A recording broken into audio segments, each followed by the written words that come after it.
भगवान। हाँ, हो जी गया। गुरु जी। घटी पला विपला हो गया था। जी गुरु जी। और ग्रहों का भाव हो गया था। जी गुरु जी।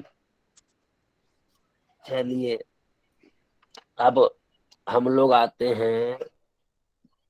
राशियों का स्वामी आप लोग हैं, कौन से राशि का कौन स्वामी होता है? जी गुरु जी। चलिए, राशियों का अंग विभाग जानते हैं? हाँ। नहीं गुरु जी, नहीं नहीं गुरु जी, नहीं जानते। को, कोई लोग जानते हैं तो हैंड राइज करें। बोलिए पंकज जी। गुरुदेव, गुरुदेव आप जी। एक तरफ से आप लिखाते चलिए कि कोई जानते हो या ना जानते हो, क्योंकि कई लोग हैं जो कि मतलब शून्य से पढ़ना चाह रहे हैं और उनको नहीं मालूम रहता, नहीं मालूम है। और कुछ लोग हैं जो कि बहुत कुछ जानते भी हैं। इसलिए आप एक तरफ से ही गुरुदेव साथ लेके चलिए, ठीक रहेगा। चलिए, द्वादश राशियां काल पुरुष का अंग मानी गई हैं। गुरु जी, ये जी। स्वामी, स्वामी से अगर बताते तो, क्योंकि मुझे स्वामी पता नहीं है, तो राशि स्वामी से बताते। चलिए, लिखिए मेष वृश्चिक योर भौमः। 12 राशियों के स्वामी का नाम लिखिए, मेष वृश्चिक योर भौमः। ऐसे नहीं, ऐसे लिखिए, 1 8 का मंगल। ठीक।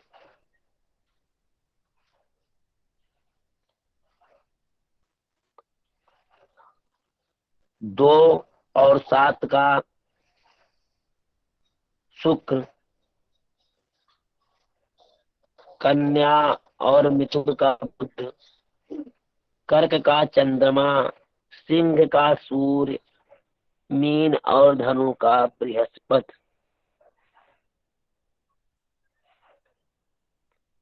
मकर और कुंभ का शनि।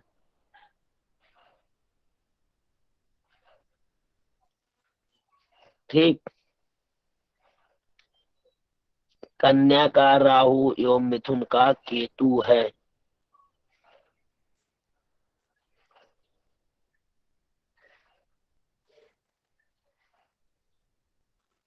ठीक है।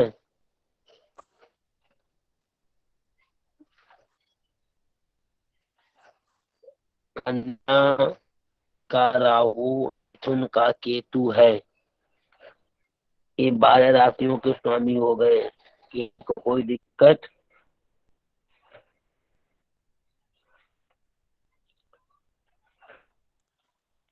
बोलिए जी।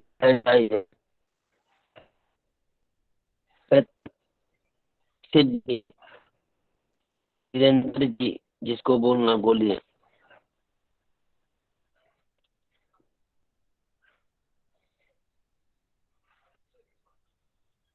अरे भगवान, बोलेंगे तो खड़े हैं जी ऐसे। गुरुजी। जी गुरुदेव। वो गुरु जी जी, वो गुरुदेव बोल जो रहे हैं कि जो आंग, जो गुरुजी हाँ, बोल रहे थे जैसे कि 1 8 का मंगल, 2 7 का शुक्र, उसी तरह से अंग भाई बता दीजिएगा तो सरवा लिखा जाएगा तुरंत में। तो बोला तो 1 8 का मंगल। जी। 2 और 7 का शुक्र।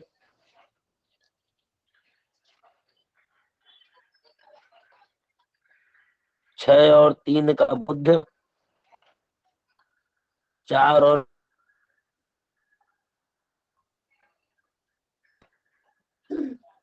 एक ब्रेक में तुम कर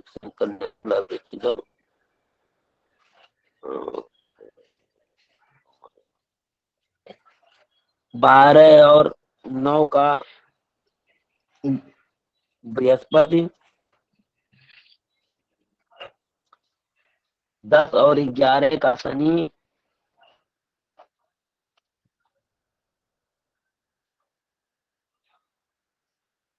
कोई पीछा शेयर कर दिया। जी गुरुदेव, ठीक है, चार मैं और क्या बता ये रहे थे उसमें? आवाज कट रही थी।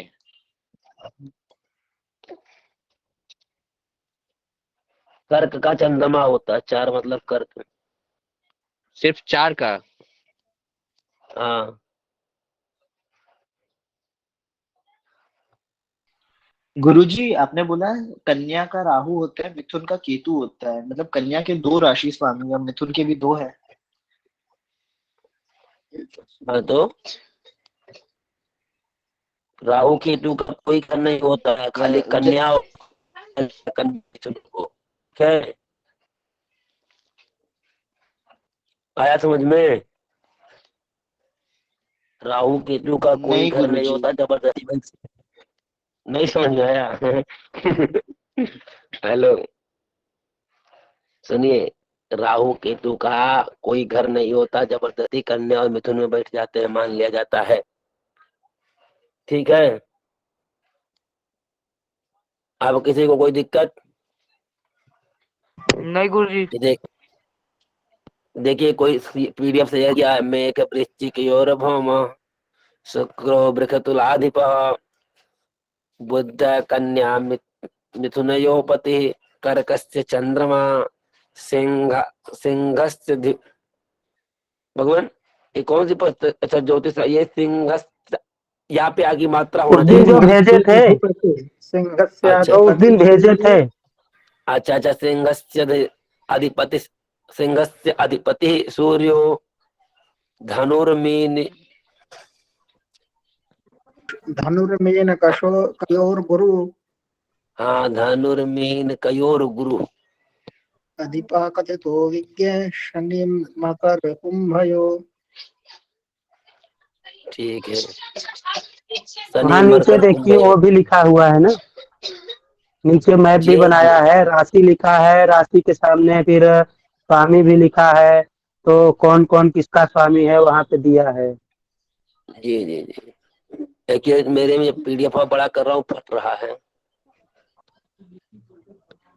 ये आपके दिखाई पास दे उस रहा दिन भेजा था है ना मैं। स्पष्ट, इसमें दिखाई दे रहा महोदय, स्पष्ट दिखाई दे रहा है।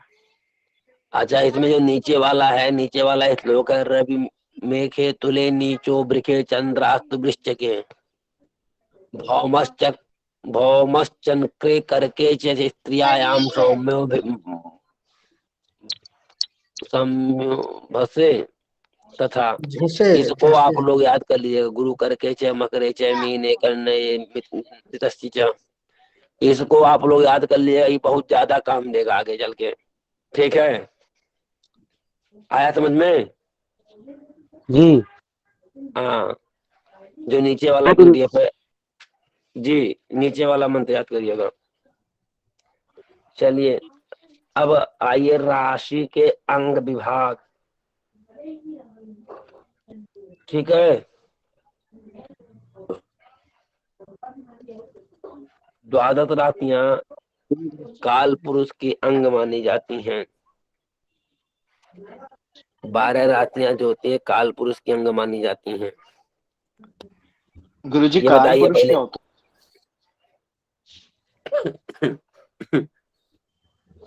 भगवान ब्राह्मण देवता है। हाँ, है? जी गुरुजी। ब्राह्मण देवता है। काल पुरुष ब्राह्मण देवता है। चलिए, अच्छी आप बात है। 12 राशि काल पुरुष। गले में परेशानी हो तो मैं बताऊं कुछ, बोलने में अगर नहीं, परेशानी हो रही है, बोलने में परेशानी हो रही है तो मैं ही कह दूं।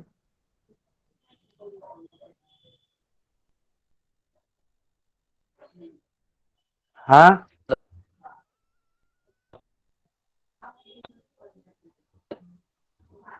हेलो। पढ़ा रहे हैं, बोल रहे हैं उनको, ठीक है आप।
गुरुदेव आपकी आवाज नहीं आ रही।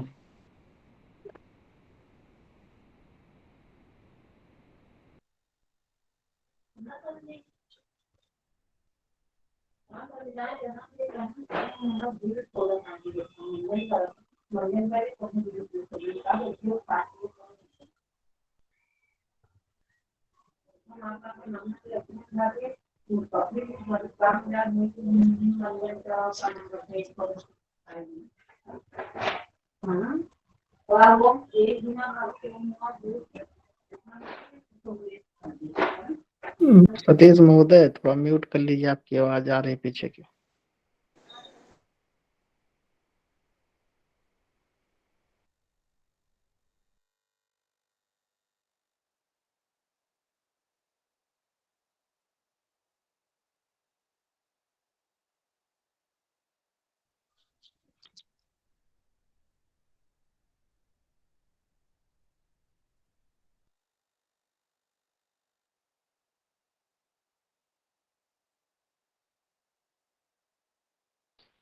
सतीश आचार्य जी आप ही कुछ बताएं, गुरुजी शायद लेफ्ट हो गए। आचार्य जी आप ही कुछ बताइए। गुरु जी आ गए हैं, गुरु जी देखिए क्या। अब जा रही आवाज? आप ही कुछ बता दीजिए। हाँ आवाज आ जा रही रही जी है, गुरुजी आ रही है। आ जी रही है। गुरुदेव आ ये रही है। पूछ रहे हैं आपके गले में परेशानी हो तो आज मैं कह दूं, कल आप करिएगा। गले में तो परेशानी है भगवान। तो आप रहने दीजिए, आराम करिए, मैं आज कह देता हूँ, कल से आप देखिएगा। कहिए। ठीक है।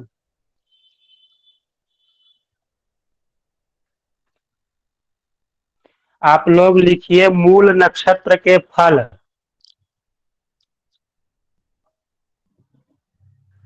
छह राशि मूल के अंग नक्षत्र। विभाग नहीं पढ़ रहे हैं अभी। जी, राशि के अंग विभाग पढ़ रहे हैं।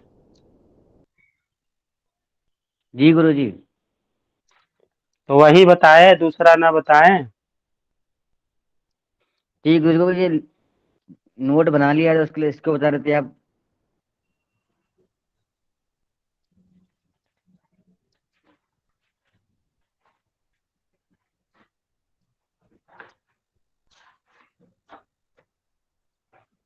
बारह राशियां होती है ना, और राशियों के स्वामी आप लोगों को मालूम है। जी गुरु जी जी मान पर। बता दीजिए गुरुदेव। अरे अभी तो बताइए यार। वही राशियों पे ही चल रहा है, राशियों पे ही आप लोग देखिए, वही सभी अंग ही है। जितना भी चीज बताया जा रहा है वो सभी है। लिखिए राशियों के अंग पे। आप स्वामी तो देख लिए, ठीक है, स्वामी फिर से एक बार देख लीजिए। आपको बता देता हूँ, मेष और वृश्चिक का मंगल मतलब 1 और 8 का स्वामी मंगल होता है। मेष और वृश्चिक का स्वामी मंगल।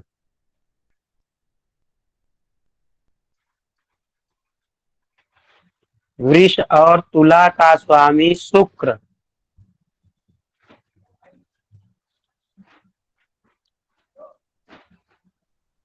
मिथुन और कन्या का स्वामी बुध।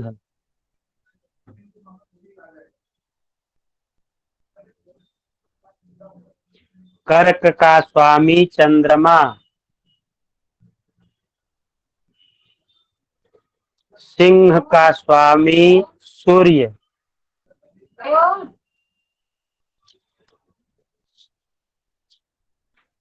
मीन और धनु का स्वामी बृहस्पति,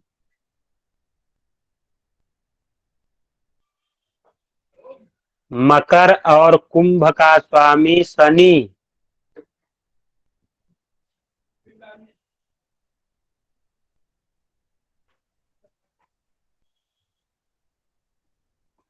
कन्या का राहु एवं मिथुन का केतु। जैसा कि अभी आपने गुरु जी ने आप लोगों को बताया कि इनका स्वामी, ये इनकी राशि नहीं होती है लेकिन अधिकार समझते हैं अपना। गुरुदेव केतु का क्या है? केतु का जी गुरुदेव। मिथुन में बताए ना। गुरुजी अगर किसी का लग्न कन्या या मिथुन है तब उनके 2 राशि स्वामी मानेंगे क्या? प्रिडिक्शन मतलब जब उसका वो करेंगे, उसका फलादेश नहीं, देंगे तो दोनों के हिसाब से देंगे। 2 राशि स्वामी नहीं मानेंगे, 2 राशि स्वामी नहीं मानेंगे। वहां बैठने की बात कही जा रही है कि अगर वहां पे वह बैठ गए तो उसका फल या वहां का फल, उसके बारे में बात कही जा रही है। मेन स्वामी तो उसका बुद्धि ही है कन्या का, लेकिन ये लोग उसको अपना घर मानते हैं। कन्या को राहु और मिथुन को केतु। मतलब ये उनकी स्वराशियां होगी। हाँ, इनकी राशियां ये लोग मान लिया गया है, कई ज्योतिषियों ने माना है और ये स्वयं मान लेते हैं कि ये हमारी राशि है, अधिकार समझते हैं। जैसे बच्चा है आपका और हक जमाए चाचा, ठीक है।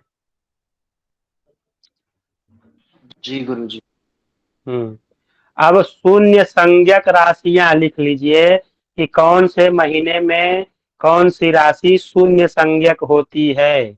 शून्य संज्ञक का मतलब उस महीने में वह राशि शून्य के बराबर होती है। संज्ञक मतलब शून्य के जैसा, उसका कोई फल बहुत ज्यादा नहीं होता है।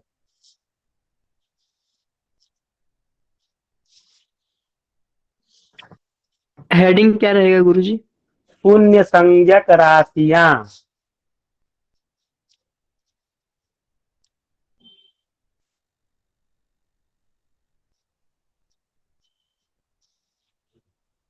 बोले जी गुरुजी। आप लोग एक लाइन से चैत्र वैशाख जेठ आषाढ़ श्रावण भाद्रपद पूरा 12 महीने का नाम लिख लीजिए। गुरुजी एक बार आप बोल देंगे क्या लिखवा नाम? दो जी। चैत्र वैशाख से लेकर के फाल्गुन मास तक 12 राशियां आप एक लाइन से ऊपर से नीचे तक लिख लीजिए। गुरुजी नाम नहीं पता पूरे 12 महीनों के। बताइए, लिखिए। चैत्र,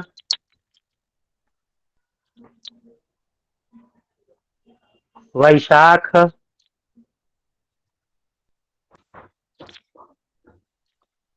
ज्येष्ठ, आषाढ़, श्रावण, भाद्रपद, आश्विन, कार्तिक, मार्गशीर्ष, पौष, माघ, फाल्गुन।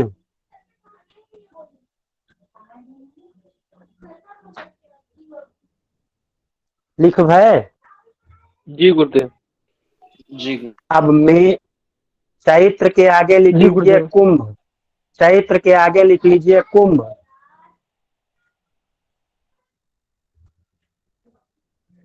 वैशाख के आगे लिख लीजिए मीन।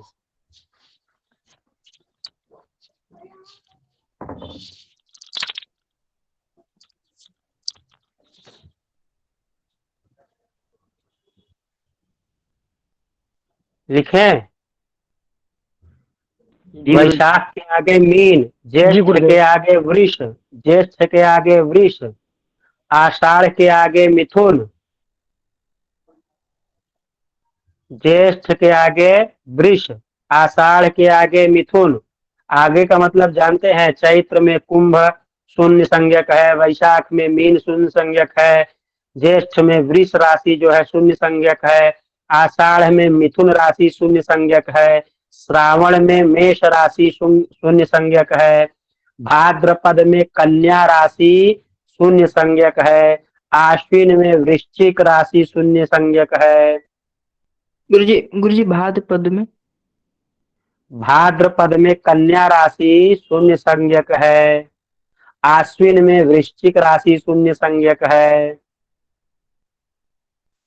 कार्तिक में तुला राशि शून्य संज्ञक है, मार्गशीर्ष में धनु राशि, पौष में कर्क,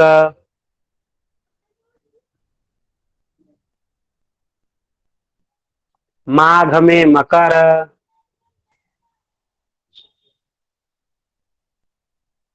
एवं फाल्गुन में सिंह।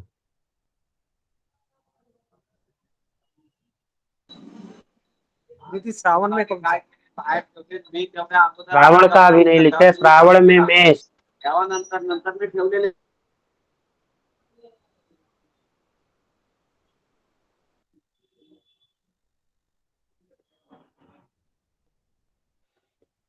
राशियों के गुरुजी अंग जो माघ में, गुरुजी माघ में धनु रहेगा ना?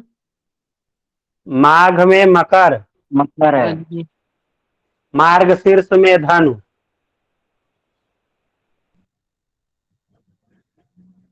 माघ में मकर, फाल्गुन में सिंह।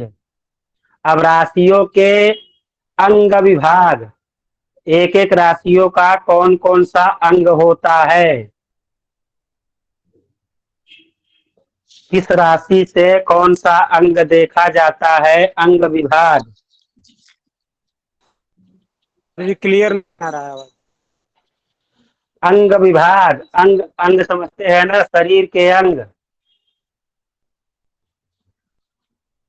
शरीर के अंग समझ रहे हैं ना आप लोग? जी गुरुजी, जी बोलिए आगे। जी गुरु जी। जी, शरीर के अंग जो है उनके बारे में आपको बता रहा हूँ कि एक एक राशियां एक एक शरीर के अंग को देखती है ना। तो मेष सिर,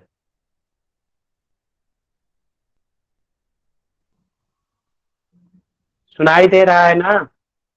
बिल्कुल गुरु जी, साफ आ रहा है, बिल्कुल साफ आवाज आ रही है। मेष सिर, वृष मुख, मेष से सिर को देखते हैं, वृष से जो है मुख को देखते हैं,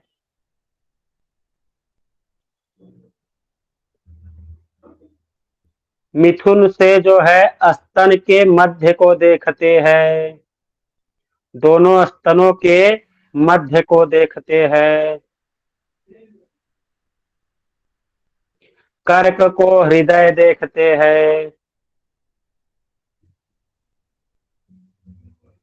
सिंह को उदर में पेट में देखते हैं,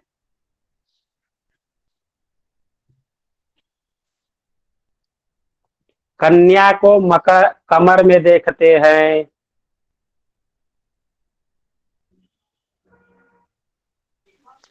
जी गुरुदेव फिर से एक बार बताएंगे?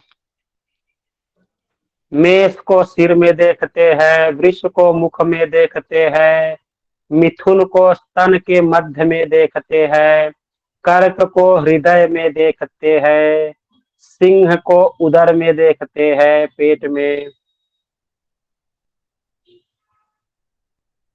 कन्या को कमर में देखते हैं,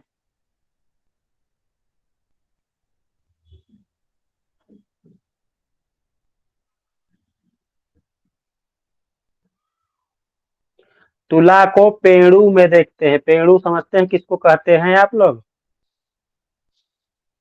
नाभि नहीं गुरुजी। पेड़ू जो होता है नाभि के नीचे, दोनों टांगों के बीच में नाभि के नीचे पेड़ू होता है।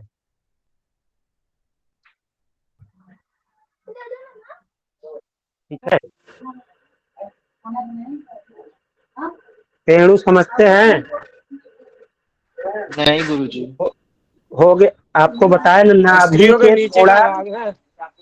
पेड़ू, नाभि नाभि के 4 अंगुल नीचे और दोनों टांगों के बीच का जो हिस्सा होता है, पेट का निचला हिस्सा, ये आप समझ लीजिए, जिससे आप बेल्ट लगाते हैं। जहां पे आप बेल्ट लगाते हैं ना, जी गुरुदेव।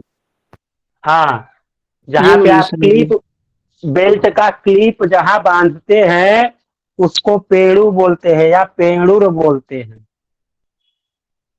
ठीक है। जी गुरुदेव। जी और वृश्चिक से लिंग को देखते हैं, स्त्री है या पुरुष है, उसका विचार वृश्चिक से लिंग को देखते हैं।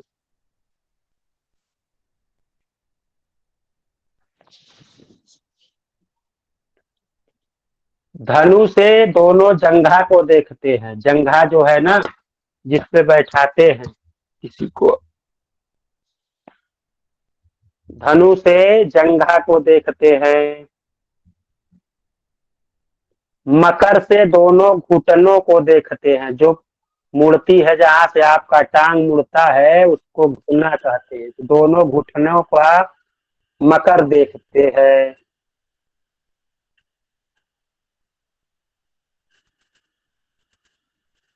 और कुंभ भी जो है दोनों जांघों पे बनता है, लेकिन यहाँ दोनों टांगों को भी आप कर सकते हैं ना, जांघों को ही आप समझिए, दोनों जांघों को कुंभ भी देखता है। धनु भी जंघा देखता है और कुंभ भी दोनों जांघों को देखता है।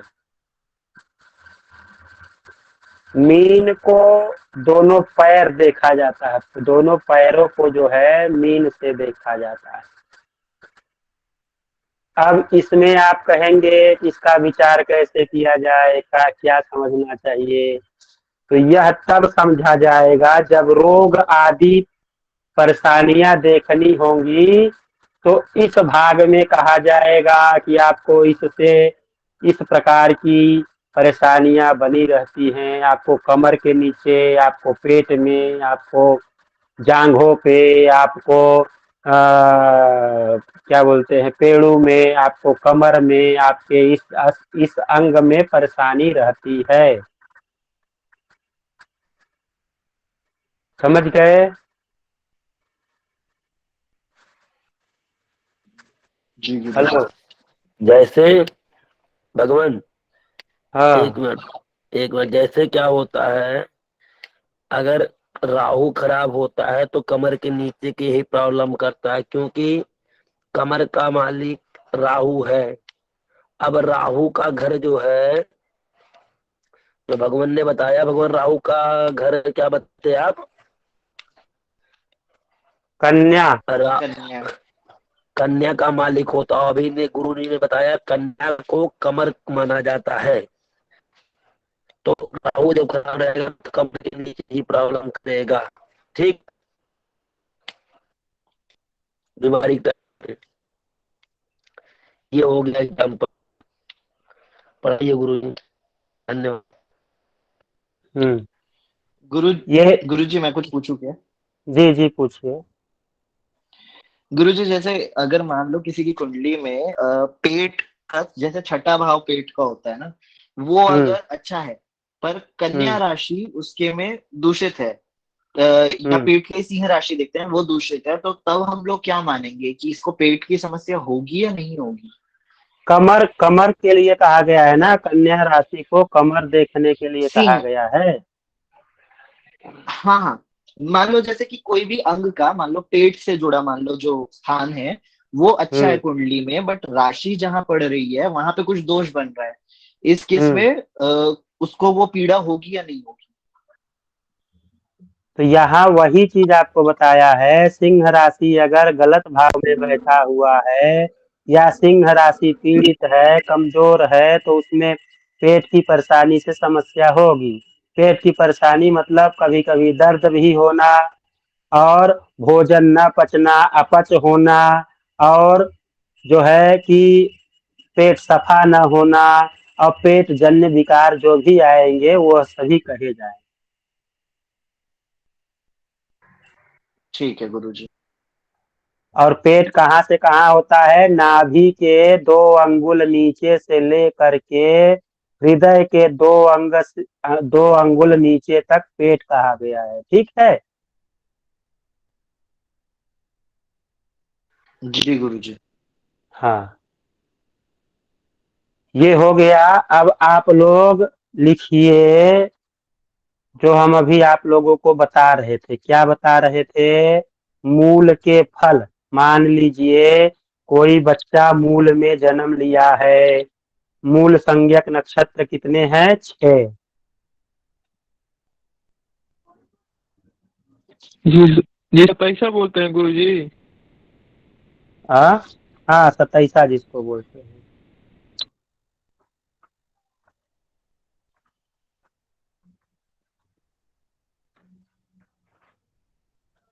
गुरुदेव, थोड़ी सी एक बात पूछ सकें? हाँ बोलिए। गुरुदेव, ये आपने जो ये लिखवाए हैं शून्य संज्ञक महीने, राशियां, हम्म महीने हम्म की जो राशियां हैं, तो इनके बारे में थोड़ा ना समझा देना। उसमें राशियों का बहुत फल नहीं मिल पाता है उस महीने में। अगर किसी राशि में जन्म हो गया, लग्न हो गया या कुछ हो गया, तो उसका फल बहुत ज्यादा मजबूत नहीं होता है। जी गुरु जी। यानी गुरुजी मान लीजिए कोई उस समय पे उस पर्टिकुलर माह में उस राशि का या उस लग्न का जातक पैदा होएगा, तो हम्म उसको अपने लग्न या राशि जिस भाव में राशि पड़ी उसका फल नहीं मिलेगा, ऐसा कुछ है? नहीं मिलेगा ऐसा नहीं कहना चाहिए, फल में कमी हो जाएगी ऐसा बोलना चाहिए। पूर्ण फल नहीं मिल पूरी पाएगा उसको। कुंडली में या लग्न में? फल में कमी हो जाएगी।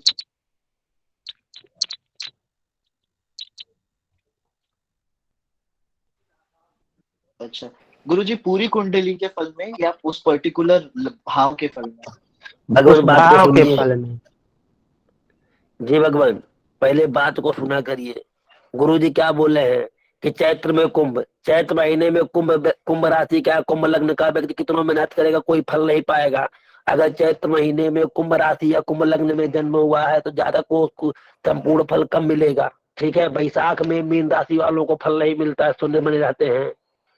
जेठ में वृष राशि वालों को कोई फल नहीं मिलता, मेहनत करते रहेंगे, या वृष लग्न वालों को नहीं मिलता है। तो आजीवन थोड़ी ना बना रहेगा, केवल उसी महीने में। ठीक है। गोचर में अगर नहीं रहेगा तो कैसे रहेगा? गोचर के हिसाब से, गोचर से तत्काल का व्याख्या गोचर से किया जाता है। ठीक है। आजीवन के लिए नहीं किया जाता है। जैसे लग्न ये में कहा जाता है ना, जैसे ये भी कहा जाता है ना कि ये महीना आपका खराब रहेगा, तो क्यों खराब रहेगा? वह अंग कमजोर होगा तब ना खराब रहेगा। मान लीजिए बहुत लोग कहते हैं पूष महीना आपका गड़बड़ रहेगा, तो पूष महीना क्यों गड़बड़ रहेगा? कि पूष में वह राशि जो है शून्य संज्ञक हो जाती है, तो उसमें आपको फल कम मिलेगा। उस महीने में थोड़ी परेशानी अधिक हो सकती है। जी गुरु जी। जी। हुआ? गुरु जी मान गुरु जी, मैं ऐसी चीज को लेकर मेरा एक प्रश्न है, पूछ सकता हूँ? जी। मान लो गुरु जी, अगर पूष में अगर किसी जातक का कर्क राशि है, पर उसका जन्म पूष में नहीं हुआ हो, तो ऐसे पूष का महीना चल रहा हो तो कर्क राशि आ जाए, तो ऐसे तो उसको भी पूर्ण फल प्राप्त नहीं होगा। ऐसे तो ऐसे गुरु जी ना। हाँ, उस पूर्ण फल नहीं, उस महीने में परेशानी भी होगी उसको। ठीक ठीक ठीक गुरु जी। गुरुदेव, शारीरिक परेशानी भी हो सकती है उसको? जी। शारीरिक परेशानी भी हो सकती है, जैसे कि फूस में मान लो कोई बच्चा हुआ है कर्क, हाँ कर्क राशि का, तो उसको शारीरिक पीड़ा भी मिलेगी उसको?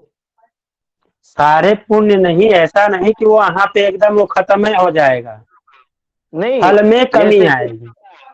शारीरिक पीड़ा बोल रहा हूँ गुरु जी मैं, जैसे कि कोई बीमारी कोई पकड़ेगा को, जैसे कि हाँ, तो बीमारी वो पकड़ेगा उस महीने में, वो बीमारी भी हो सकती है उससे संबंधित। जी जी, यही पूछ रहा था गुरु जी मैं। हम्म।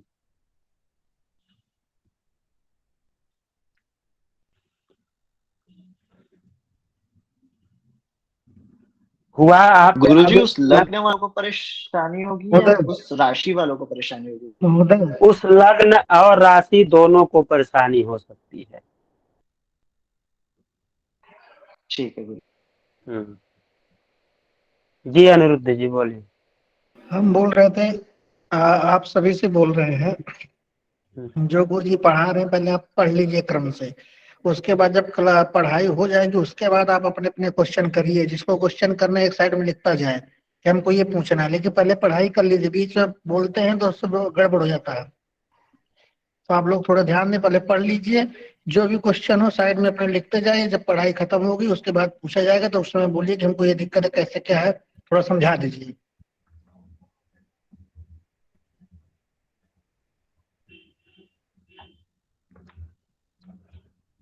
देखिए 6 मूल नक्षत्र होते हैं ना, आप लोग जानते हैं 27 नक्षत्रों में 6 मूल संज्ञक या 27 के नक्षत्र कहे गए हैं।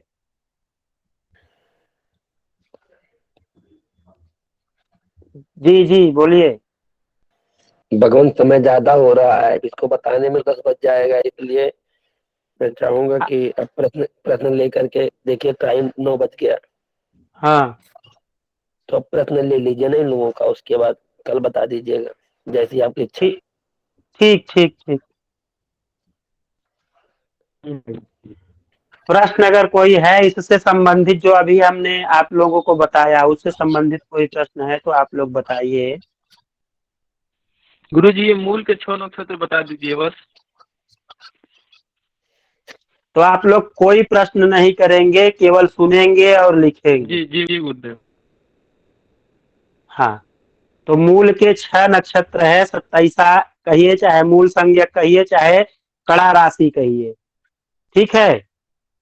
जी उसमें आता है मूल, ज्येष्ठा, श्लेषा, मघा, या फिर ऐसे कहिए रेवती, अश्विनी, ज्येष्ठा, मूल, श्लेषा, मघा,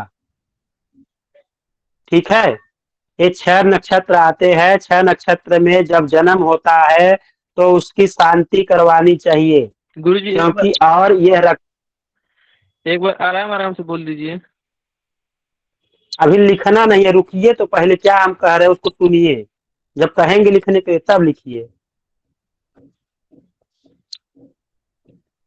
6 नक्षत्र होते हैं और इनका जो है ये नक्षत्र कड़ा इसलिए कहे गए हैं कि बुध और केतु की नक्षत्र कहे गए हैं। तो बुध और केतु का जो नक्षत्र है वो 27 नक्षत्र कहिए या मूल नक्षत्र कहिए, मूल संज्ञक कहे गए हैं। तो इसमें जन्म लेने से व्यक्ति परेशान हो जाता है या उस परिवार का कोई सदस्य परेशान हो जाता है, या कभी कभी धन नाश होता है, या कभी कभी पिता का नाश होता है, या कभी ज्येष्ठ का नाश होता है, या किसी परिवार का नाश होता है, कभी कभी माँ बाप को दुख होता है, ठीक। तो कौन से चरण में जन्म लेने से क्या फल होता है,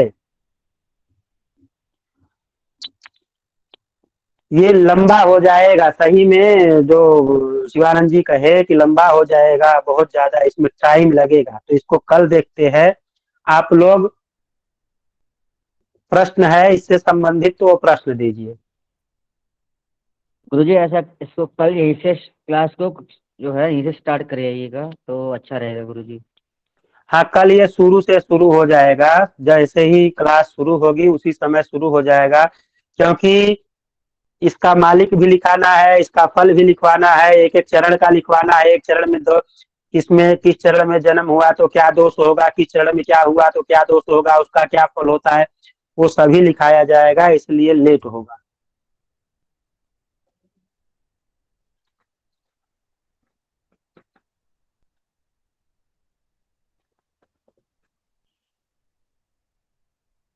चलिए, किसी का कोई प्रश्न है तो वो प्रश्न बताइए।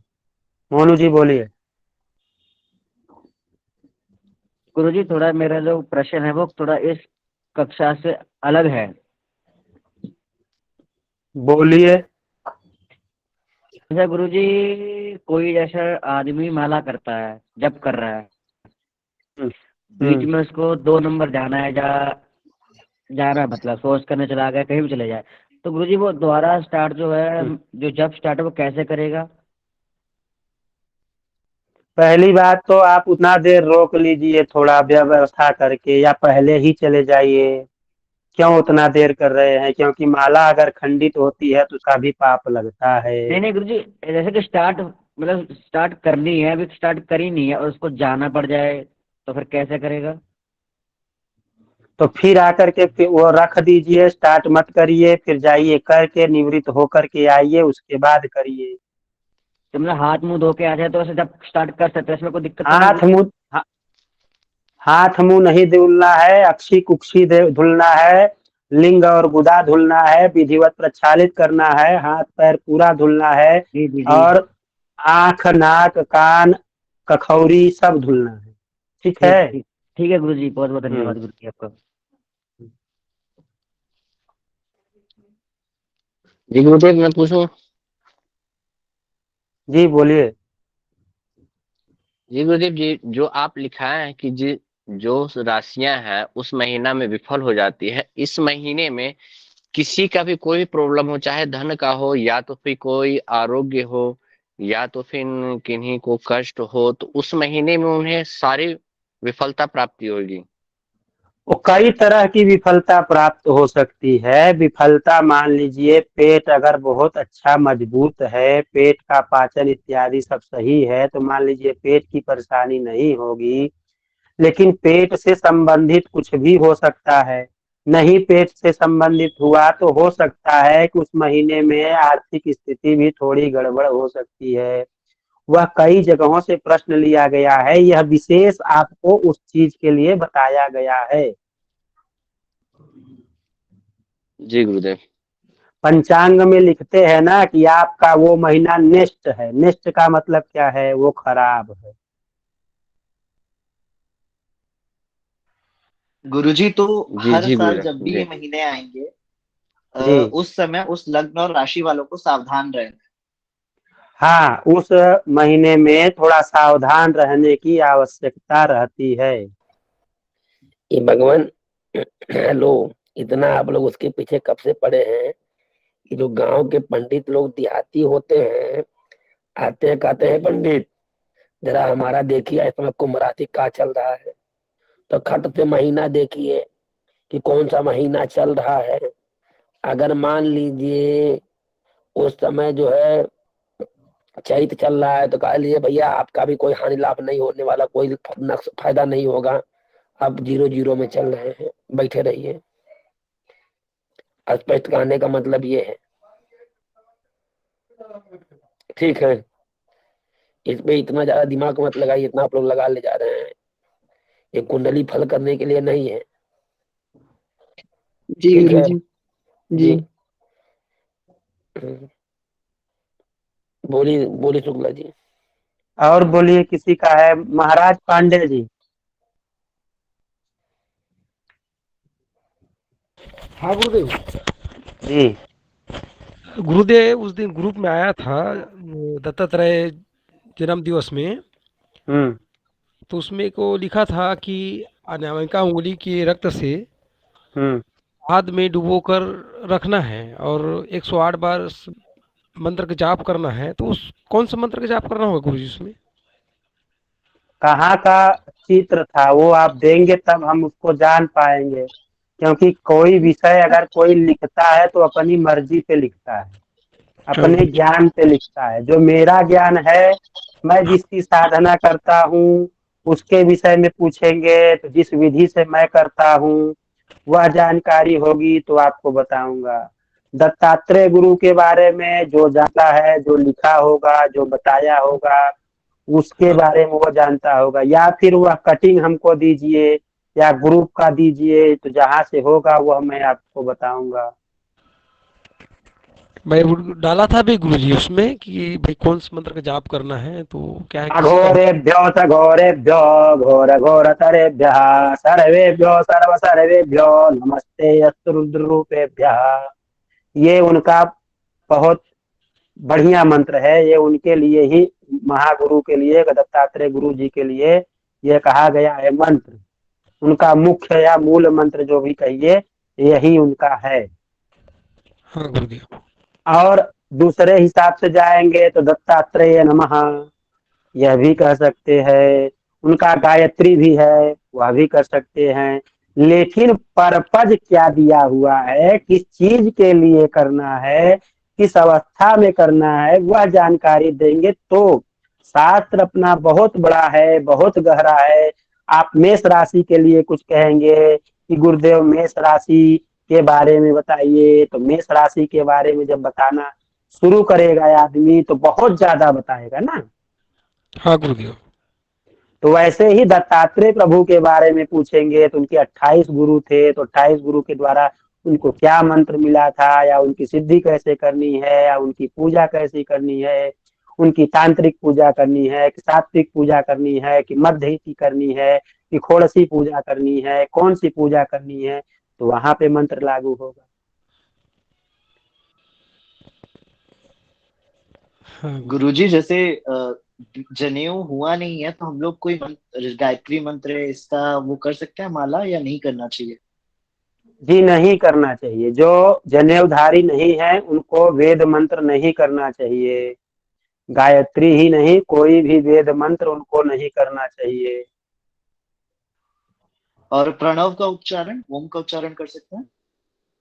वो तो सबका प्राण है। तो जब आप मंत्र उच्चारित अच्छा। करेंगे तो प्राण भी तो बोलेंगे। अब किस तरह का है, वैसे तो करना नहीं चाहिए। जहां ज्यादा से ज्यादा हो कि जितना जल्दी करा ले जनेऊ उतना ज्यादा अच्छा रहेगा। अच्छा, तो गुरुजी जी। जिनका जनेऊ नहीं हुआ वो क्या क्या चीज का उच्चारण कर सकते हैं, उनके लिए कुछ है? हाँ है। उनके लिए आप पौराणिक मंत्रों का या जो ऐसे मंत्र है उनका उच्चारण आप करिए। हनुमान चालीसा पढ़िए। क्यों गुरुजी? गुरुजी हम्म हम्म द्वादश अक्षर मंत्र के जपे सहित अनुराग, वो भी तो हो सकता है। अनुराग के साथ द्वादश अक्षर मंत्र का जप कर सकता है। जो गुरु द्वादश जो अक्षर के साथ में मंत्र कर सकता है, लेकिन जनेऊ अगर नहीं है तो वहां पे कोई परेशानी हुई तो रक्षा कौन करने आएगा? ध्रुव जी तो यही किए जब आप थे, गुरुए नारायण नहीं को। बनाए हैं। हाँ, हाँ गुरु तो होना चाहिए, लेकिन गुरु होना चाहिए। हाँ जी तो गुरुए नहीं बनाए हैं तो क्या रक्षा करेगा? कौन आएगा आपको आपत्ति में बचाने के लिए? जब केहू के जी पिता जी नहीं जी माने हैं तो आपको खुराक कौन देगा? जी जी घाटी घाटी। धन्यवाद धन्यवाद। जी गुरुजी, एक सवाल था मेरा मेरा भी। जी जैसे कोई व्यक्ति किसी अन्य संप्रदाय में, जैसे कि रामानंदी अथवा रामानुजी अथवा निम्बार्क इत्यादि वैष्णव संप्रदाय में दीक्षा ले चुका है, किंतु किसी प्रेरणा के वशीभूत होकर के अथवा कुछ सिद्धि के लालसा में अथवा किसी अन्य उद्देश्य के पूर्ति के लिए यदि वो महाविद्या की उपासना करना चाहता है, तो महाविद्या की उपासना तो गुरुजी के सानिध्य में ही संपन्न होना है, ऐसा शायद मैं पढ़ा था। तो क्या वो उसकी हाँ, दीक्षा भी फिर से लेना पड़ेगा अथवा उसको नहीं करना चाहिए? क्यों नहीं करना चाहिए? किसी भी, पहली बात तो आप लोग ये जान लीजिए, किसी भी संप्रदाय से आप लोग, चाहे गणपत्य से हो, चाहे शौर्य हो, चाहे वैष्णव है, रामानंदाचार्य इत्यादि जितने भी ग्रुप है सब वैष्णव, जी वैष्णव ग्रुप हो, या फिर जो है कि शैव हो, तो सभी अवस्थाओं में आप दैवी जप तप पूजा पाठ हर समय कर सकते हैं। और रही बात गुरु बनाने की, तो गुरु जो है आप जो है कई बना सकते हैं। इसका प्रमाण भी है। प्रमाण ये है कि अभी दत्तात्रेय जी की बात चल रही थी, उनके 28 गुरु थे, और करपात्री जी महाराज के 27 थे। अभी वर्तमान में राम भद्राचार्य जी के 19 गुरु हैं। जी तो जी ऐसे ठीक कई ठीक। लोगों के कई गुरु हैं। ऐसा नहीं आपको ज्ञान प्राप्ति हो चाहिए या किसी क्षेत्र में चाहिए तो वह आप उस हिसाब से ले सकते हैं। सिद्धियां जी गुरु जी। जो है अष्ट सिद्धियां कही गई है, अरिमा मणिमा लाघिमा द्राघिमा वृद्धिमा इत्यादि जो अष्ट सिद्धियां कही गई है। तो जी उसमें मान लीजिए 8 सिद्धियां आपको करनी है तो एक ही के पास उतना ज्ञान नहीं है कि आपको जी 8 सिद्धि करा दे, तो आपको तो 8 गुरु अलग से फिर बनाने पड़ेंगे ना, जी गुरु जी। या फिर अपना जीवन खराब कर देंगे। जी सही बात है गुरु जी। अच्छा जी गुरु जी, तो हाँ, ये जो दूसरा शक्ति संख्या एक। जी जी कहिए गुरु जी। जो भी आपके शरीर को चाहिए उस शरीर की पूर्ति होनी चाहिए। अगर शरीर की पूर्ति नहीं हुई है तो वही बाद में आपकी आत्मा तड़पती है। जी आप जी जिस गुरु जी। भी चीज की आपको शंका हो या आपके मन को वो चाहिए तो वह पूर्ति कहीं न कहीं से कर लेना चाहिए। जी हम्म, जी ठीक गुरु जी। जी गुरु जी, दूसरा शंका ये था कि जैसे वो पहले वैष्णव संप्रदाय में अथवा शैव संप्रदाय में दीक्षा ले चुका है, तो फिर हाँ जब वो दूसरी उपासना प्रारंभ करेगा तो तिलक प्रधान होता है गुरु जी, तो तिलक किस चीज का करेगा? वो अपने पूर्व संप्रदाय का करेगा अथवा जो विशेष साधना कर रहा है उसका करेगा? तिलक संप्रदाय का कोई भी कुछ भी नहीं है, कुमकुम हल्दी इत्यादि है, वही आप करिए ना। जी तिलक लगना चाहिए, कहीं भी यह नहीं लिखा है कि आप ये तिलक करिए वो तिलक करिए। किसी के लिए यह तिलक बताया ही नहीं गया है। ये तो अपना अपना पंथ है, अपना अपना मंत्र है, अपना जी अपना जी तथ्य है। आदमी वह सोचता है कि हम ये कर देंगे तो हमारा। अब वैष्णव में ही देखिए, कोई 101 लगाता है, कोई 111 लगाता है, कोई 100 कुछ लगाता है, कोई 3 खंड कुछ भी किसी भी प्रकार से लगा लेते हैं, तो क्या करेंगे? जी एक ठो जो है, हमको एक आदमी मिला था तो वो क्या बोला कि अरे महाराज जी क्या किए, 111 लगाना था लेकिन बीच में जो है तिलक लगाए नहीं थे, और जैसे ही माता के पैर पे पड़े माता ने अपने पैर से लगा दिया तो 101 हो गया। जी तो आप वो हमको भी समझ में नहीं आया। अरे तिलक आप लगाए थे, भूल गए थे, तो माता लगा देंगी आके? जी गुरु जी। माता को आप चढ़ाई नहीं किए, माता को आप कुमकुम अर्पण नहीं किए और माता आकर के आपको लगा देंगी। हाँ ठीक है, माता आपकी रक्षा करेंगी, आपके साथ रहेंगी, लेकिन इस तरह का कृत्य तो थोड़ा बहुत ही दुर्लभ प्राणियों के लिए होगा ना। वो तो सिद्धता को प्राप्त हो गया मान के चलिए। तब तो यह चंदन जो प्रधान होता है वह हर एक उसके लिए जो कहा गया है वो आप और हम बनाए हैं। चंदन आप जैसे भी लगा सकते हैं, आप वैसे चंदन लगाइए और पूजा जिसकी आपको करनी है उसकी पूजा करिए। अच्छा गुरुजी, ये जी तुला राशि वालों को विशेष किस देवी या किस देवता का पूजा करना चाहिए? जैसे सिद्धि प्राप्त करना है कुछ तो। तुला, पहली बात तो ये आप जान लीजिए कि तुला कौन सी संज्ञक राशि है।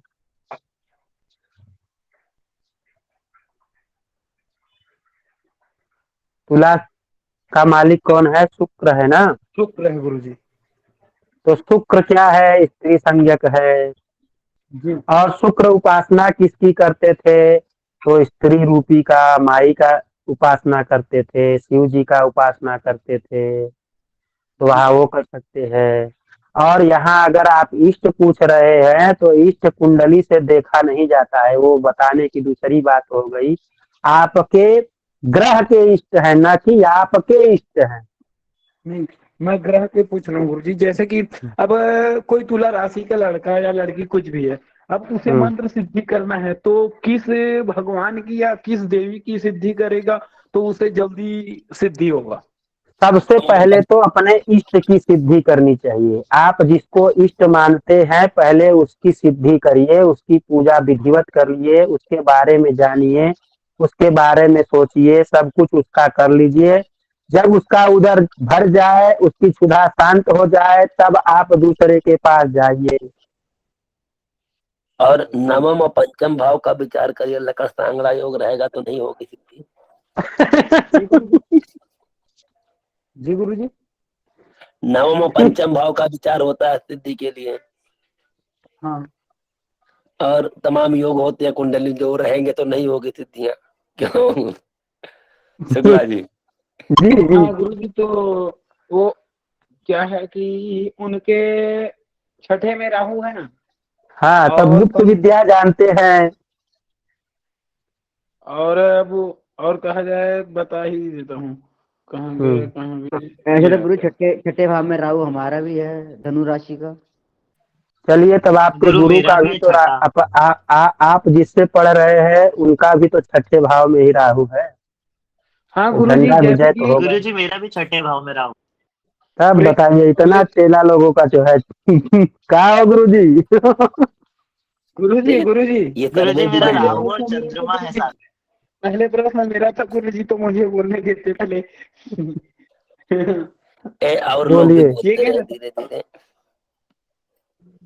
गुरुजी मेरे तो लगन में ही राहु है। अरे अरे रह जा, पहले राजा जी के पूछे जाओ, करे बात बराबर दे यार। राजा जी बोलिए। हाँ, ये कह रहा था छठे भाव में राहु है, 12वें भाव में केतु है, हाँ, और वो तो स्वाभाविक है। एक्चुअली ये कुंडली मेरा ही है गुरु जी, तो हाँ, तो मैं अब इसे पूछ रहा हूँ। अगर आप भागवत कर रहे हैं या करना चाहते हैं तो गुप्त विद्या की सिद्धि कर लीजिए, आपको लाभ प्राप्त हो जाएगा। बिना गुप्त विद्या के आप आगे नहीं बढ़ पाएंगे। अभी तक एक ही गद्दी मिला था गुरु जी, उसके बाद बात करते हैं और दूसरे ब्राह्मण को बुला लेते हैं। बात तो वही हो जाएगी ना। तो गुप्त विद्या जब रखबा, गुप्त विद्या की सिद्धि करेंगे तब ना आपको आगे लेके जाएगा। हाँ, यही तो कब से मैं विशेष गुरु का कहा जाए पूछ रहा हूँ, मैं पूछने करके देख रहा था, अभी तक मिला नहीं, अब मिल गया गुरु जी। बाजार में तो हर वक्त गुरु थोड़े न मिली, सब्जी के दुकान पे। हाँ, वही तो गुरु जी, लेकिन ये मेला में मिल गया ना गुरु जी, बाजार में नहीं मिला, लेकिन वो वैदिक ब्राह्मण मेला में मिल गया। चलिए ठीक है, जहाँ मिल गया तो उसका आप अनुग्रहण करिए और उनसे दीक्षा लीजिए और उनके बारे में जानिए, उनकी शिक्षा प्राप्त करके उनकी सिद्धि करिए। तो ये कहता हूँ गुरु जी, ये तंत्र दीक्षा के लिए अलग से गुरु लेना पड़ेगा या जो कुल गुरु लिए हुए हैं? कुछ नहीं यार, तंत्र को लोग बदनाम कर दिए हैं आजकल। ऐसे ऐसे लोग हो गए हैं कि तंत्र को केवल बदनाम कर दिए। तन्यते विस्तार्यते इति तंत्र। तंत्र की परिभाषा है, जिसको तान करके विस्तार किया जाए वही तंत्र है। जी गुरु जी। तो तान करके विस्तार कैसे किया जाता है? धनुष को जब खींचेंगे, तमंचा पे चढ़ाएंगे, तभी न तीर छूटेगी। जी गुरु जी। तो जब मंत्र का साधन करेंगे तभी न उस मंत्र की शक्ति मालूम पड़ेगी। जी गुरु जी। तो चाहे जो भी मंत्र हो, वो तंत्र विधा ही है, ये आप जान लीजिए। जिसकी आप सिद्धि करना चाहते हैं, जिस व्यक्ति का, हाँ, उसमें दो तरह की साधना है, अघोर साधना, सात्विक साधना, तो दक्षिण मार्गी, वाम मार्गी। ठीक है? हाँ। तो आप अघोर मत करिए, सात्विक करिए। सात्विक से आपका कल्याण होगा। सात्विक में भी पंचमकार आदि का ध्यान रखना पड़ता है। तो पंचमकार आदि फोन पे नहीं बताया जाता है। जी ठीक है गुरु जी। जी। पंचम में राहु है आचार्य जी, मेष राशि का। पंचम भाव में राहु हो मेष राशि का तो गुप्त विद्या आपको भी मिलेगी, लेकिन पढ़ाई आपका चौपट रहेगा।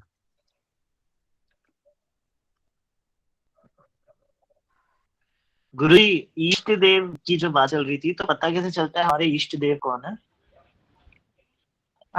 आप किसको मानते हैं? सबसे ज्यादा आप किसको मानते हैं? विपत्ति पड़ती है तो किसको बुलाते हैं? हनुमान जी को। हाँ, तो जो विपत्ति के समय आए वही आपका इष्ट है।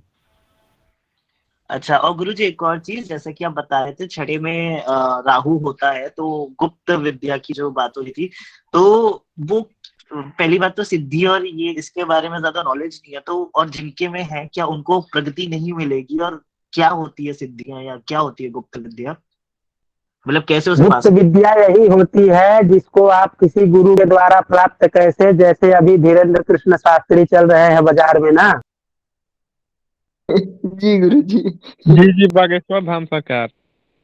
हाँ, तो धीरेन्द्र कृष्ण हाँ हाँ शास्त्री हाँ। किस दम पे बता रहे हैं आपको, ज्योतिष के दम पे थोड़ी ना बता रहे हैं। कर्ण पिशाचिनी सिद्धि। अब वो जाने, हम आप क्यों बोले। वो तो कहते हैं कि बागेश्वर बाबा जो है सब कुछ करते हैं, सन्यासी महाराज सब कुछ करते हैं। तो सन्यासी महाराज हो सकता है कि बहुत बड़े ब्रह्म हो गए हों, तो वह कनवा में आके फूंक देंगे। यही होती है ओ गुप्त मतलब विद्या। उनके पास भी सिद्धि है। अरे यार, बिना सिद्धि का कौन बताएगा। तो गुरु जी मिलती कहाँ कैसे है और कहाँ से मिल सकती है, और अरे ये वही सात्विक होती है? किराना के दुकानवा पे मिलती है, 4 रुपया किलो। गुरु हेरिए, पहले आप अपना जनेऊ धारण करिए। जनेऊ धारण करने के बाद कुछ मंत्र को जो आपको दिया गया है उसका विधिवत जप करिए। जब 1,00,000, 2,00,000, 1,000, 2,000, 10, 20,000, 50,000 जप कर लेंगे तो अपना ही आपको लाभ देने की स्थिति हो जाएगी। अच्छा गुरु जी, एक और चीज, हमारे में ना शादी के समय जनेऊ होता है, तो हमारे मैं मतलब हमारे में और किसी में नहीं, खर्चा बचाने के लिए शादी में होता है। जनेऊ का नियम है 5 अच्छा वर्ष से 12 वर्ष के बीच में जनेऊ कर देना चाहिए। वो खर्चा बचाने तो का है कि उस भगवान, समय हेलो होता है। हाँ। भगवान, अगर शादी के समय में हाँ। जनेऊ होता है तो जनेऊ में शादी करा लिया करिए ना। बोल के देखूंगा गुरु जी घर पे कि करवा दो। घर पे बोल के तो देखिए, लेकिन गुरु जी जनेऊ क्या समय पे कराइए। गुरु जी, तो मैं अभी इस वक्त मतलब अभी मैं चाहता पहले हूँ क्या कि होता था, सुनिए, पहले क्या होता था कि 5 साल, 7 साल, 9 साल, 11 साल, 12 साल होते होते बच्चों की शादी हो जाती थी। तो वह समय जनेऊ का भी रहता था। तो पहले बहुत लोग धनी रहते नहीं थे, लेकिन जनेऊ के बाद में भोज कराना चाहिए। तो भोज के लिए भी करवाए, फिर विवाह के समय जब तिलक फिलक हुआ, विवाह के समय भी उसके उपलब्ध में भी कराए। तो दोनों भोजवा एक ही साथ में कर देते थे उसी समय। जनेऊ भी कर दिए, उसका भी भोज हो गया, उसका भी भोज हो गया, खर्चा भी निपट गया, पूजा पाठ, पंडित जी का भी दक्षिणा बच गया। अच्छा, गुरुदेव तो गुरु बोल रहे जी हैं कि मैं अभी करवा सकता हूँ जनेऊ? आप जब भी चाहें तब, जितना जल्दी शीघ्र अति शीघ्र करा ले। जितना लेट करेंगे उतना अधिकार खोते चले जाएंगे। और गुरु जी जिनका अच्छा, गुरुदेव हम शादी और पूछ गुरु जी रहे जनेऊ हो एक और थे। चुका चीज, होता है। आखिरी चीज, कहते हैं ना कि जैसे इवन नंबर की उम्र में नहीं कराना चाहिए, ऐसा कुछ होता है क्या? जैसे मैं अभी 26 साल का हूँ तो 27 में कराऊं या 29 में कराऊं, ऐसा कुछ 26 होता है का क्या? 26 का पूर्ण हो गए ना। 26, हाँ मतलब चल रहा है, मतलब पूरा हो गया है। हाँ 26 पूरा हो चुका है, 27वां चल रहा है। तो 27वां चल रहा है, तो 27वें में घुस गए तो वही तो वर्ष कहा गया है, और क्या करिए फिर उसमें। गुरुदेव हम अच्छा बोल रहे हैं ठीक ना है कि गुरु जब जी। किन्हीं का जनेऊ पड़ गया है, अब वो जनेऊ हम्म धारण नहीं कर रहे हैं, तो उस स्थिति में हम्म उनको कैसे क्या करना चाहिए? फिर से जनेऊ कराना चाहिए। उनको फिर से जनेऊ, विधिवत जनेऊ करवाना होगा। विधिवत नहीं, नहीं भोज करिए, नहीं खर्च करिए, तो कम से कम अपने घर एक तो ब्राह्मण बुलाइए। ब्राह्मण के द्वारा मंत्रोच्चार इत्यादि करने के बाद में, कुछ पूजा पाठ करने के बाद में जो है जनेऊ धारण कर लीजिए। जी जी। गुरु जी उसके नियम क्या होते हैं? मतलब जनेऊ करने के बाद कुछ नियम फॉलो करने पड़ते हैं ना, तो नियम वो कुछ नियम भी क्या होते नहीं हैं मतलब? है। नियम कुछ भी नहीं है, केवल बाथरूम जाने के लिए और दीर्घ शंका जाने के लिए वही करना पड़ता है। अरे इतना बड़ा बड़ा लोग प्रपंच कर लेके जाते हैं, एक तो जनेऊ का नियम नहीं कर पाते हैं। हम तो यही नहीं समझ पाते हैं कौन से लोग उनको बता देते हैं। जी मेरे को भी कई लोग बोलते हैं कि बहुत ज्यादा नियम होते हैं, मतलब कईयों का हो जाता है जनेऊ, वो निकाल देते हैं कि बहुत नियम है, पाप लगेगा इसलिए नहीं पहनते हैं। क्या पाप लगेगा। तो नहीं पहन करके तो वैसे ही 3 कुल का नाश कर रहे हैं। नहीं पहन करके वैसे ही 3 कुल का नाश कर रहे हैं, अपना, ननिहाल का और अपनी पत्नी के घर का। अच्छा, तो बस लघु शंका वाला बस धारण ये के है। नियम से जनेऊ, हेलो, स्त्री धारण के नियम से जनेऊ धारण का नियम बहुत ही कम है। आप स्त्री धारण कर सकते हो, जनेऊ धारण नहीं कर सकते हैं। सबसे ज्यादा टप तो स्त्री धारण करना है। और क्या। अच्छा गुरुजी जी मुझे एक महाराज जी बोल रहे थे, तो क्या जब आप विषय की ओर जा रहे हो तो भी जनेऊ लगाना पड़ता है? कौन बोला? एक क्यों लगाना पड़ेगा? एक महाराज जी है, वो कह रहे थे, मूंगेली के हैं। अरे तो मैंने वो कहा नया शास्त्र पढ़ के आए हैं क्या? पता नहीं हो सकता है गुरुजी। इतने लोग देखिए बाजारू ही कहेंगे, बाजारू इसलिए कहा जाएगा क्योंकि वो अलग अलग विधा बताते हैं। बताइए, रुद्राक्ष धारण करने के लिए मना कर रहे हैं, रुद्राक्ष मत धारण करो, सोने के समय निकाल दो, पत्नी के साथ में जाने के समय मना कर दो, ये कर दो वो कर दो। रुद्राक्ष से शुद्ध कुछ है ये नहीं है। रुद्राक्ष का जल अगर आपके ऊपर पड़ गया तो आप ही नहीं, आपके अंग में निवास करने वाले देवता भी शुद्ध हो जाते। अच्छा, ये एक और गुरुजी, ओरिजिनल रुद्राक्ष का परीक्षण कैसे कर सकते हैं? ओरिजिनल रुद्राक्ष का परीक्षण शिवानंद जी भी बता रहे हैं, देखिए। बोलिए महाराज। पानी में डालेंगे डूब जाएगा, बाकी कोई लकड़ी पानी में डूबती नहीं, केवल रुद्राक्ष डूबता है। पहला देख लिए। दूसरा ये है कि जब आप उसको जो है 2 तांबे का सिक्का के बीच में रखेंगे तो फनफनाए के पंखा के नहीं नाचे लागी। अच्छा। जी ये भी जानता था मैं। 2 तांबे का सिक्का लीजिए, उसके बीच में रख दीजिए और जो है घूमने लगेगा रुद्राक्ष। जी गुरु। हाँ, और घर में शिवलिंग जरूर रखना, अपने अंगूठे के बराबर शिवलिंग जरूर रखना। सत्यनारायण के लिए शालिग्राम ब्राह्मण के घर में होने चाहिए। बहुत लोग प्रमाण देने लगते हैं नहीं रखना चाहिए। शिव पुराण से बड़ा प्रमाण कहीं कुछ नहीं है। अंगुष्ठ समान का प्रमाण दिया गया है, अपने अंगूठे के समान का रखना चाहिए। यह किस तरह का होना चाहिए? ऊपर का लिंग जो है पत्थर का रखिए और नीचे का किसी धातु का रखिए जिससे आप प्रसाद ग्रहण कर सकें। और गुरुजी जैसे कारण बस पीतल का रखे हैं तो एक अंगुल मात्र ही जैसे आते हैं, तो पीतल का लिंग भी है और वो भी है, तो वो नहीं होना चाहिए। दोनों एक ही चीज का नहीं और उसमें सटा नहीं होना चाहिए। आप निकाल करके सेवा कर सकें ऐसा करिए। हाँ, वो ज्वाइंट वाला है ना, जैसे आजकल रेडीमेड आता है ना गुरुजी। नहीं वो नहीं। गुरुदेव ये मैं बोल रहा हूँ गुरुदेव ये देखना, ये शिवलिंग ठीक है इतना बड़ा? ये दोनों एक ही में है ना, इसलिए ऊपर वाला जो भाग है आपका वह दोनों एक ही नहीं होना चाहिए, या नीचे वाला पत्थर का नहीं होता है क्योंकि इनका प्रसाद आप नहीं खा पाएंगे। जी गुरुदेव। बाकी साइज तो ठीक है, साइज आपके हाँ उसको जोनी बोलते हैं। नीचे लिंग, ऊपर लिंग हो रहा है, नीचे वाला भाग का जो है, नीचे वाला भाग का जो शिवलिंग है उसका प्रसाद क्यों नहीं ग्रहण करना चाहिए गुरुदेव?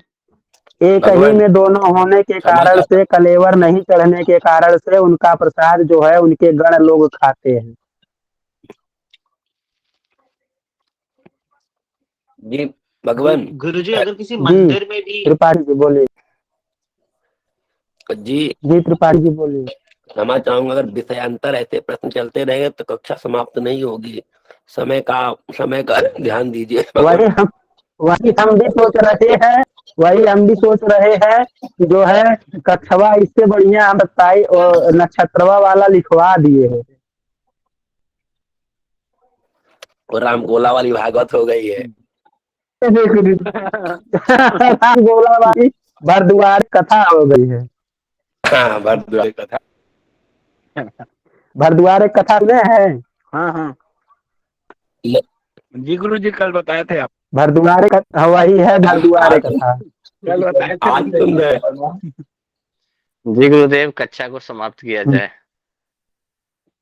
जी गुरु जी आपके चरणों में प्रणाम। प्रश्न है जी, मेरा एक प्रश्न है, उसका उत्तर दे दीजिए बस कृपा कर। बोलिए मनु जी, आपका बहुत दूर से आप प्रश्न किए, बताइए। गुरुजी मैं ये पूछना चाहता हूँ तो आवाज नहीं आ रही है, आप कट रहे हैं। गुरुजी आवाज आ रही है साहब? हाँ अभी आ रही, बोलिए। मैं ये कह रहा था गुरुजी, ऐसा अब मेरी उम्र 30 की हो गई है। जिन्हें जब मेरा हुआ शादी पे ही हुआ था, जैसे अभी किसी भाई ने बोला था, तो मैंने कंटिन्यू उसको पहना नहीं है। तो मतलब दोबारा जैसे आपने बताया, तो मैं उसको अगले महीने दोबारा ही मैं उसको फिर पहनूंगा। तो ऐसे कोई दिक्कत है? जब आप जब सुनिए सुनिए, जब आप वो करते नहीं है तो पांडित्य कर्म कैसे करते हैं आप बताइए।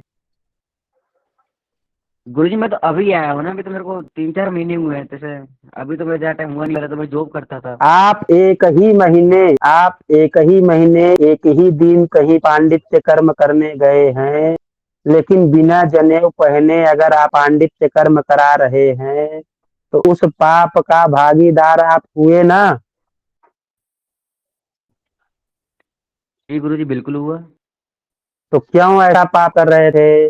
जितना जल्दी हो सके उतना जल्दी किसी गुरु से पकड़ करके कुछ पूजा पाठ करवा करके जनेऊ धारण करिए तुरंत। जी गुरुजी, बहुत बहुत धन्यवाद आपका गुरुजी। दीपेश जी बोले गुरुदेव अब एक जने में सब हो जाएगा।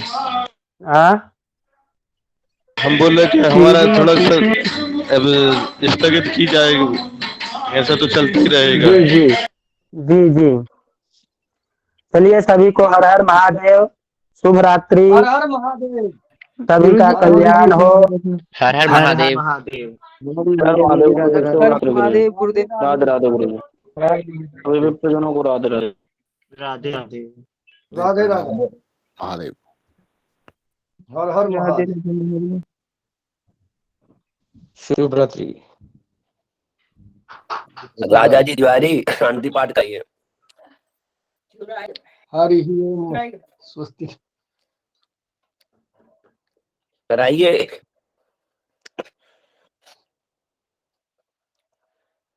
जो भी कराए शांति पाठ कराइए।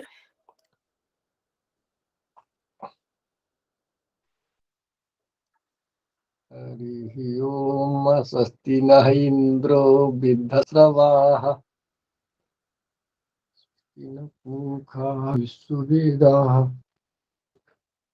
स्वस्ति नस्तार्यक्षो अरिष्टानेमिः स्वस्ति न परिहसपति दधातु एकादशवा मारुतः कृष्णे मातरः शुभञ्जवानो दधे भुजगमायः अग्ने जिह्वा मानवः चोरचक्षुषो वृषभेनो दे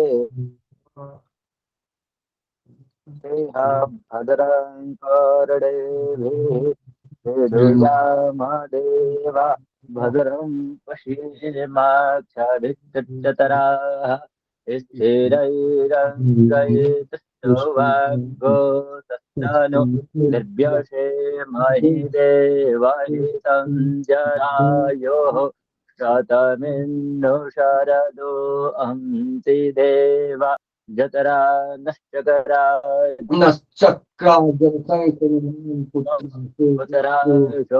चतरा पितरो भवन्ति मानो वदयारीरिखतायुर्गन्तो क्षमादिति शपिता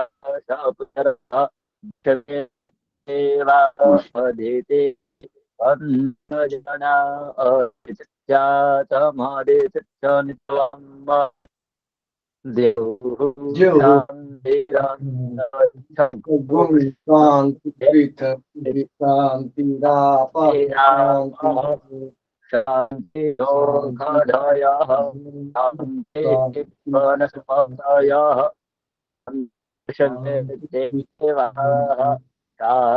ब्रह्म शांति सर्वगो शांति शान्तिरेव शान्तिः सामा शान्तिः तद्भुजतः हर्षतो अभयं गुरुतं नः गुरुप्रजाभ्यो भयं नः पशुभ्यः सुशान्तिर्भवतु सर्वरिष्टशान्तिर्भवतु शान्तिः शान्तिः शान्तिः सुशान्तिर्भवतु सर्वरिष्टशान्तिर्भवतु।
बस सब शांत।